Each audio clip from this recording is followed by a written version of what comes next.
And in terms of this particular presentation, I just thought I'd start off with a little story, because as I took the journey around the world doing various things and looking at this subject, which was what does it mean to develop missional leaders for the 21st century in the church. So my objective was always to look beyond and say, where are we headed in our culture, in our world as a church, and therefore what does it mean to develop leaders to deal in that context.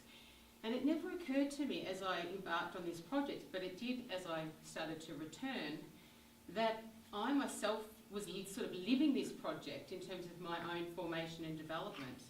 And I'm going to tell you a lot of stories about things that are going on around the world and different people that I've connected with and where some of these movements are going. But it's taken me about 20 years to work it out. But I came to faith and a rather dramatic conversion 20 years ago.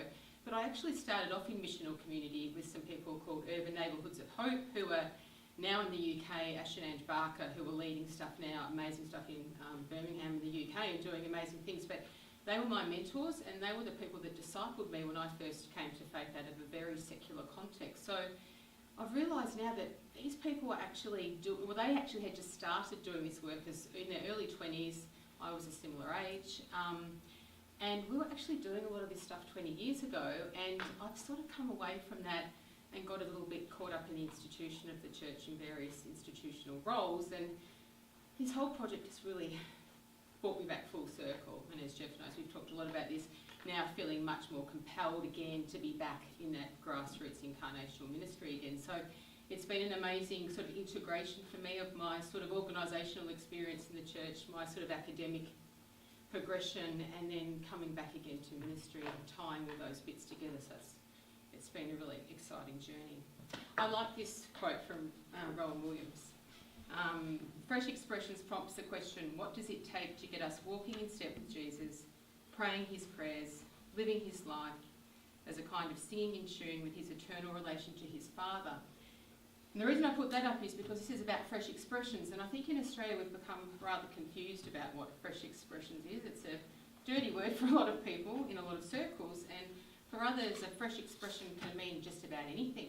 You know, in terms of what a fresh expression is, I think it was always driven by this need for the Church of England realising that they had to find new ways of doing church to connect with an increasingly secular unchurched population. So I just wanted to start with that quote, because this is all about living the way of Jesus. It's not about church for the sake of church, or let's be the latest buzz thing, but it's about walking in step with that.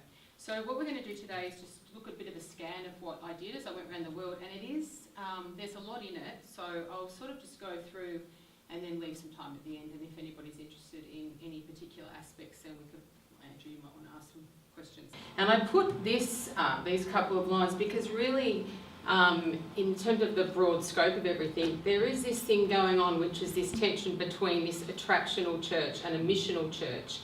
And we don't talk a lot about that in Australia. I mean, in certain circles we do, but I just wanted to just at the outset just make a couple of points so that I don't have to go over that as we go through and look at various manifestations of missional community. So attractional church is, what we pretty much have been doing for a long time now, where the church is the centre and the people and the resources sort of flow into the church. And I mean, I'm speaking generically really, because there are a lot of churches who don't just do that. But the contrast with the missional church being that we gather people, but the people we then send out, the resources and the people flow back out into the world. The attractional church absorbs people into community, and the missional church sends them out. And so I think this is a bit of a tension that is going on now, and there's a lot of sort of like the elephant in the room, like it's there, but it's not often spoken about, and we're all struggling because the church as we know it, or the attractional model, isn't working so well anymore, and most of the people out in the world are not so interested in our model or coming to our churches, let alone, connecting with the gospel. So the missional church, in terms of what I'm going to talk about today, basically rests on that. So the people that I've been engaging with and the things that we'll talk about are about a concept of ascending out and equipping, and ascending out to, to be part of the Missio Dei, as we say, that God's Spirit is working, God's mission is working in the world. Our job is to join in with that. So that's where I'm coming from. Okay, so first up, Some of you met Elaine Heath. I mean, some of you, the faculty, have met Elaine or know Elaine, and Elaine was been out a couple of times. And Elaine and Larry came out, and we had a training day at the Cathedral back in 2014, in about March. And so that's when I first connected with them, and they'd invited me to go and see what they were doing. So Elaine in particular is an academic who has written a number of books. Elaine and Larry have written Missional Monastic Mainline, which is a great book if you're interested in just exploring what missional, what they perceive to be missional community and how they're going about doing things. And Elaine is a professor of theological studies at Perkins Uni as well, and she's writing some more books at the moment, and is, she's become one of the leading emerging church sort of speakers now in the States. So in terms of what they do, they sort of have two approaches. So they call themselves the Missional Wisdom Foundation, but their sort of main emphasis is the academy, and that's where they train and equip missional leaders. So the way that they do that, and they're basically training lay people predominantly. So while they do sometimes train people who are studying or forming for ministry towards ordained ministry, most of the people that do their courses, their non-degree courses, are coming in to learn how to launch missional communities. What's interesting, they're heavily new monastic in focus, so intentional community is a key component of that missional focus. It's about incarnational ministry. And so these people, these sort of courses are popping up everywhere around the world. So they're, I guess, a bit of competition for the theological colleges, because they're a little bit more nimble and able to adapt and basically meet the needs that are emerging. And this is how they're creating their sort of niche markets, because they see this need to create leaders who can actually deal with the missional space as it is, and they're not caught up in the institutional constraints, so they can basically just create curriculums and be a bit more adaptable. So the way that they go about it is they predominantly do it through distance learning, immersion experiences where you'll come in and do some retreats and things like that.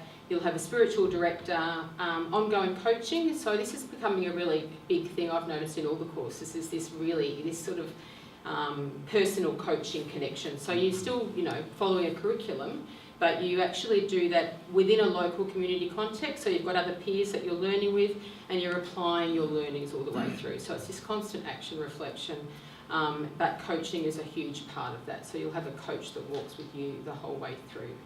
And so I've got to know these people pretty well, and they're pretty authentic. Now they're linked with the United Methodist Church, so both Elaine and Larry are ordained elders, as they're called, and so they're coming out of that framework. But I guess a lot of their work now, they're reaching out to people all across the country. So they are in Dallas, but are starting to have bases in different places around the country. And I think you'll just see more and more happening in that space. But amazing people, and it's been a pleasure to know them. So intentional community is a key part. Oh, sorry, Brett. Yeah, sorry, I forgot about Brett. He's sorry, yeah, he is, and that's why I put him up there. Thank you for that. Brett's like the CEO. He's basically the executive director. Larry and Elaine are the founders, and now they've brought Brett in sort of the last 12 months. So Brett's the more operational person, but he's a pastor type as well, and he leads intentional communities. So the other aspect of what these people do is they have the academy, but they have a number of intentional new monastic style communities, and a lot of the people that go through those communities are actually people forming for ministry who are probably training at Perkins or somewhere like that, and they go and live in community as they're going through their training. And so they're basically exposed to intentional community right from the outset, and are learning how to lead in those communities and how to form and disciple others and be formed themselves in community. So that's a huge part of what they do. Another interesting aspect is this co-working. Has anybody come across co-working before? Yeah. It's huge in the States, absolutely huge in the States. And the funny thing is I always think, why hasn't it really taken off here? And I was in Sydney yesterday, and on the plane there was a big article about co-working, and I ripped it out and took it, and I thought, this is good. And so it's obviously starting to take off here as well. And this is a really interesting project I wanted just to share with you. So the mixed co-working space is now the office for Missional Wisdom Foundation in Dallas. But what it is, it's now an office or a co-working space which has been created out of the basement of an existing Methodist church. So there was a church called White Rock UMC, which is basically on the skids. They wanted to close it down. The way that it works over there is their conferences or whatever, well, they just decided they were going to close this place down, and the local people came up with a way of deciding, no, that we want to keep it. So their strategy was to see the young guy on the left. His name was Mitchell. He's a 30-year-old pastor, and their strategy was, let's send this guy into White Rock and he's going to fix it all up, which of course doesn't normally work. Just because you're 30 doesn't mean you're going to turn around the local congregation and all the young people are going to come flooding in. But really interesting guys. I got to know them a bit, and the other guy on the right is Neil. And now Neil's not ordained, he's a lay person, but Mitchell decided he'd bring him in as an associate. But both of them have had a fair bit of experience doing some pretty creative stuff in community. And so they've basically been re-engineering things a bit in the parish, and it sounds like things are going quite well there. And what is interesting is when I was talking to Mitchell, he said, I came in and I realised that these people were completely programmed, and so what did? I cut all the programs. And he said what they needed to realise, and I said to them, get out into the community and start finding out what's going on in your neighbourhood. And they were all a bit shocked, but he said to them, you people have been doing Bible studies, the same Bible studies for 20 years. You don't need to do that Bible study anymore. You need to go out and find out what's going on in your local community. So he said to me, I've been doing a lot of things, but the most important thing is I keep caring for the people. So I keep caring for them, pastoring them in that way, but I've also been doing a lot of new things. And I think they've been moving along quite well. So this co-working was part of one of their projects, so they thought this sounded like a good idea. So they've invited the people from Missional Wisdom Foundation, so Darren with the green shirt, she's the coordinator, and so she's set up this whole co-working space. So when I went there in April, they were just setting up. Now they've actually got a number of tenants. So co-working is this fostering collaboration between, different, a little bit like, we have, like hot desks in service, not like serviced offices, but there's quite different. So the idea is to create community and collaboration by bringing people in the community together who tend to be working separately, but they actually start to work together and collaborate. And they have this sort of concept of accelerated serendipity, where mutual cooperation and collaboration provides space for the Holy Spirit to create coincidences and aha spiritual moments. So I've actually seen this working, and it all sounds like, yeah, does this really happen? But it does seem, there is something pretty interesting happening. And this is a big part of what Missional Wisdom are doing now, and they're actually just launching a couple of others in other places. And it's given me a lot of ideas about how we could do this in Australia, and I guess it depends where you're located and things like that. But we certainly have a lot of underutilised space in the church and buildings that are not really producing much at all. And so I think in terms of connections with local communities and becoming hubs, there's unlimited opportunity there. So so let's see how that goes. But it is starting to take off in Australia now. I think more so with people who are just private enterprise, but it's particularly big in the startups. So people trying to start up a sole business and just needing that sort of shared wisdom. So anyway, just something a little bit interesting, a bit out of the box in terms of what these people are doing. So so I think it was quite interesting. Okay, so on to Chapel Hill in North Carolina. So this is, I'm showing you a couple of another similar program here. So this is a Johnson Service Corps in North Carolina. In the States, they have this thing called the Episcopal Corps program, and it's a young adult leadership program. When I say young adults, I don't mean like a gap year. I mean like out of college type age. So they're 21 and 21 and into the 20s. And so it's pretty big. There's about 30 of them around the States, and so they all tend to have to work under a similar framework with a different local sort of edge and emphasis. So it's about servant leadership, training people in servant leadership and helping them to discern their vocations. And this one, to pursue a lifelong journey of community engagement sustained by spiritual practice. So the pillars of this program are servant leadership, social justice, intentional community living and spiritual formation. So in all these programs, the key component is the intentional community. So you go into these programs and you live with a group of other people who are in the program. This is an example, this group that I'm with, that was at their house and they had us for dinner and that was great. And there's 8 of those people together in that house and they just about finished. So they were coming to the end of their 11-month program and they all get placed in a social justice organisation. So they're basically doing this action reflection the whole way through in terms of intentional living together, practicing the skills that they're learning in terms of their relational communication, conflict resolution, all those things. And then they're matched out in a justice organisation with an organisation that has a link with their own particular interests.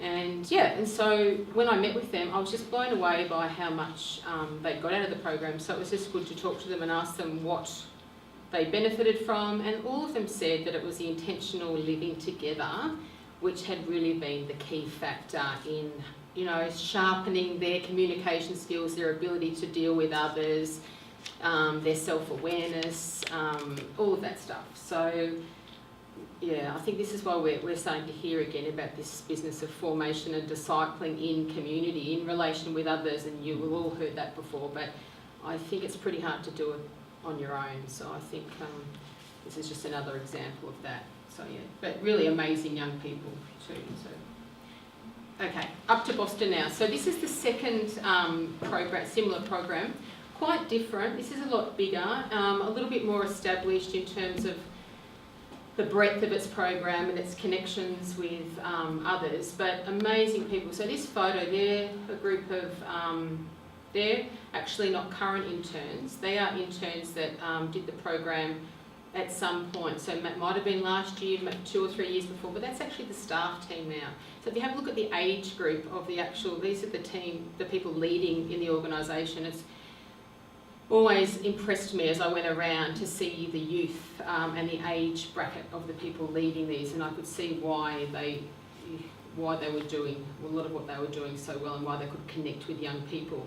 Arrington's the woman in the white shirt in the middle. She's the brains behind it all, basically. She's a Episcopalian priest, trained at Harvard, community organiser, amazing woman. So she developed this program about 7 years ago and has built it up to what it is today. And they get 30 fellows per year come into the program, so it's again a 12-month program, and they have about 250 that apply for it. So they pick 30 thereabouts out of the 250. They operate 5 intentional houses, so it's much bigger than the other program. And they're, I guess being in Boston too, you know, there's a lot of energy in Boston in terms of social, you know, movements at the moment and what's going on, and a lot of campaigns, and they're very, you know, linked to Harvard and everything. So a lot of these people are pretty actively involved in a whole lot of campaigns and different things. But one of the key focuses of this particular program is community organising, so servant leadership and all those things, but learning the practices of organising and how to lead movements and to engage people in that process is a key part of that. And they work under this triad of contemplative, communal and prophetic. Another way of thinking about that they were describing is you think about, you know, in a Trinitarian sense, so contemplative being the, you know, our union with God in all the various ways that we do that, communal as in Jesus and learning the practices of relation and our human connection, and the prophetic being the way of the Spirit out in the world and the mission of the Spirit in the world and us entering into that. But I was just so impressed with these people, and I've been back a second time. They invited me back to actually go through the first week of orientation with the new interns who come through each year, and to see what they actually do with them when they first arrive, and that just blew my mind. And here's some of the new ones. So there's 20-something new interns. And the reason they're all holding spinach, which looks a bit weird, but a classic example of how they train people. So the day that I left, they'd only been together for a few days. They've all been thrown into their new intentional communities together, you know, don't know each other from all around the country. They're just getting to speed with that. They're in this, you know, really intensive training. They tell them at 12 o'clock or 1 o'clock, oh, remember we mentioned there's a whole lot of people coming for dinner tonight? And they say, yeah, we've got about 80 guests coming. And they say, yeah. And they said, well, you're doing it. and this is I think this was at 1 or 2 o'clock. You're in charge, it's your responsibility, they'll all be here at 6. And I thought they'd all be a bit freaked by this, but as I got to know these people, these are not your average 20-something-year-olds. These are people that have been, well, obviously they've been selected out of 250 applications. They're pretty active people who are go-getters. And they basically said to them, the only guidance we'll give you is get yourself into 3 groups. One group's on kitchen, food, shopping, whatever. One's on entertainment, welcoming. Others on worship, whatever. And get yourselves in the groups. And I thought this was going to be a bit chaotic. And they just sort of organised themselves, split up, and within like 10 minutes they were all off planning with their boards and their whatevers. And I just thought, oh, these people are amazing. So I was just really disappointed that I didn't get to stay because I left that day. And they said, oh, you won't get to stay for the dinner. And I said, oh well. So that's holding up the spinach because clearly they were making something with spinach there, but that's the group that were on kitchen duty. But anyway, from all that, I've spoken to them since, and they said that it was fine and it all worked out and it was a really good night. So I'd be really, interested to see what happens with those people. But so what happens is those, the new group of 20 have come through and they'll do their 11-month program, and then the best of the bunch get selected, so 4 or 5 of them, and they then get integrated into the leadership roles. So the slide that I showed you before where there was a whole team, a number of them have been through the program at various points, and so this is the way that they integrate and start to form leaders. So they're not just training them and saying that, okay, go and find your way out in the world. They actually integrate them either into their core organisation or into, there's obviously a lot of things happening in Boston. They might go into local parishes leading in particular roles or in other groups. So I've really been impressed by this because I've actually seen this progression of how people are trained and then are equipped and then are leading very quickly. And even in the program itself, I noticed that within a few days, these new interns were leading. And this is the way that they train people. It's not you sit back and you just do cognitive learning and then we'll send you out. Right from the word go, they are up leading and being told to do stuff and just given tasks to do, and they do it. And that's, I was really impressed with it. Okay, and just on to back in Boston as well, this is the sister organisation, Leadership Development Initiative. So they work really closely together. They both work out of the same building, which is a big old house that the diocese owns and is one of the intentional communities as well. So it's a lot happening there. So they've got offices going on for the 2 organisations and then all the interns that live in that particular intentional community. So there's always people coming in and out. So these groups started around the same time a few years back because there were some pretty cluey people that had come out of Harvard, lay people who thought, we really don't have a way of empowering the community organising model, a GANTS model out of Harvard, and then actually created a whole training program that's around community organising with a strong spiritual, scriptural focus. So what they do in that is it's very infused with contemplative prayer and practices, but the main gist, I mean, I'm not going to go into depth, but is public narrative is a huge thing in this sort of mobilising. So, teaching people how to tell their story, how to engage their story with the story of us. So if we were the group, our story, and the story of our time, how we come together for the collective action that's needed. And then therefore how to build relationships as a team and with those around us, how to build teams with common purpose, etc., etc., how to then create a strategy and then how to move to action. And how they do all this, it's basically, again, this action reflection where you come together, you learn the tools, you do some training, and then you implement projects. So they track with these groups. So local could be local churches. You could bring a local church. So Anthony, you could bring 4 people. We want to engage in a particular issue in our community. It might be refugees. It might be whatever. They'll train you, they'll coach you, and then you'll go out and implement your project, and they'll work with you and they'll keep evaluating with you back and forth. And look, the whole idea is once you've done it, and you've implemented, you've got the skill sets, you can then keep going and do a whole lot of things. But I'm just really impressed. Again, that's the core leadership team.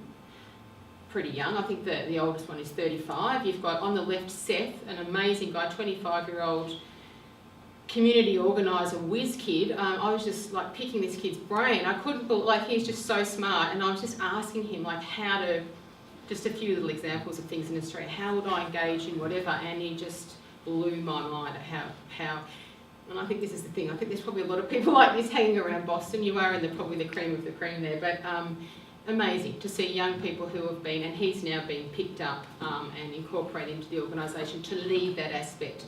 So he'll be leading a lot of the training on the organising stuff. And then the one in the middle, Duncan, he's the CEO basically, and he's moving towards ordination, and so is the guy Isaac on his right, and then lovely young lady Lydia only just completed the Life Together program last year, and now she's heading up contemplative, the whole contemplative area, and then that's a classic example. And I sat through her leadership of that, and I was blown away. I mean, I've seen a fair bit of contemplative stuff and been involved in a lot of things, and I was so inspired and so touched, and when she led stuff I just was blown. And here she is, just come into the program last year. They've spied a gift in her and they've developed that gift, and now they've given her a leadership role. So this is why I'm always impressed with these people, because it's about recognising gifts and developing leaders. So that was really lovely to see that. I'm just getting there. So Steve Bonzi is the guy on the right. He hosted me while I was in Boston last time, and he is basically the brains. He's one of the co-founders of the organisation. He's a contemplative guy, but he again is basically handing over the reins, and I think Lydia is taking up more and more of this, and he's been training her up, and I think we'll find he'll probably move on to other things soon. But yeah, he's blew my mind just the way that he leads the whole contemplative. And when I say contemplative, it's just, there's something, it's not a withdrawn, it's a contemplation that's just there and earthy and just so relevant to whatever you're doing. I just found the way that they led it was just right for whatever training, and it was always in the midst of training programs, so where you were getting into heavy duty head stuff and action, but they just always had this way of getting you in the right space. And there's the dynamo, Alexia Salvatierra, who Jeff knows, and you've got to meet this woman to believe it, because she's a dynamo, and she stayed at Steve's when I was there, so it was a real bonus for me, because she was leading these huge workshops of 100+ people, and I got to stay with her, so I got to know her quite well. Steve's a Episcopalian priest, Alexia's a Lutheran pastor, activist, mobiliser, trainer, whatever. She goes all over the country. She's written, they say faith-rooted, I say faith-based, community organising, and amazing woman, worked in the Philippines, done a whole lot of stuff, and so I got to do some training with her and a whole lot of other people in faith-based organising and leading diverse teams, so that was amazing. So I came back with lots of resources and lots of new ideas on that, and was pretty blown away by this leading diverse team fit stuff, and came back feeling a little bit sad actually, because I realised that we don't have very diverse teams generally in our part of the church, that a lot of us move in, and I felt quite challenged by that, and just a lot of the stuff that she trained us in, and to be thinking about that, and just how we engage others in our processes and all of that. So that was really amazing. So that was a great experience, and I got to facilitate in the big training session too. And I'm a trainer by background, so people don't often know that, but I've implemented a lot of training programs around the country in the church, so I was really enjoying being back in that sort of space again, so that was really fun. Okay, nearly done. Over to Cambridge, and so here's a bit of just everybody in the photo.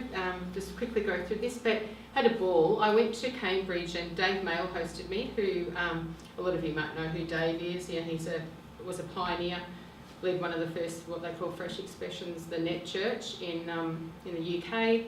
Now the spearhead for pioneer ministry just been appointed in the UK, so very timely for me, because when I arrived, I didn't even know Dave, and when you're just a random person and you write to people and say, I'm coming, this is who I am, and you learn very quickly whether they're embracing or welcoming and hospitable people, and Dave is one of those people. He said come, and he was just amazing. He really looked after me, hosted me, had me around for dinner, got to know them, and he'd just been appointed to this new role, so I was pretty lucky. So he and I got to have lots of interesting conversations about what was going on in the UK and his new pioneering role. And so in the UK, the Centre for Pioneer Learning is one of the key pioneer training programs run out of Ridley, and they're training the ordained pioneer ministers in the UK. So in the UK, they have a designated ordained pioneer minister track, basically you're still an ordained priest and you go through the new motion, or the same motions as everybody else. You've got to do all your same training,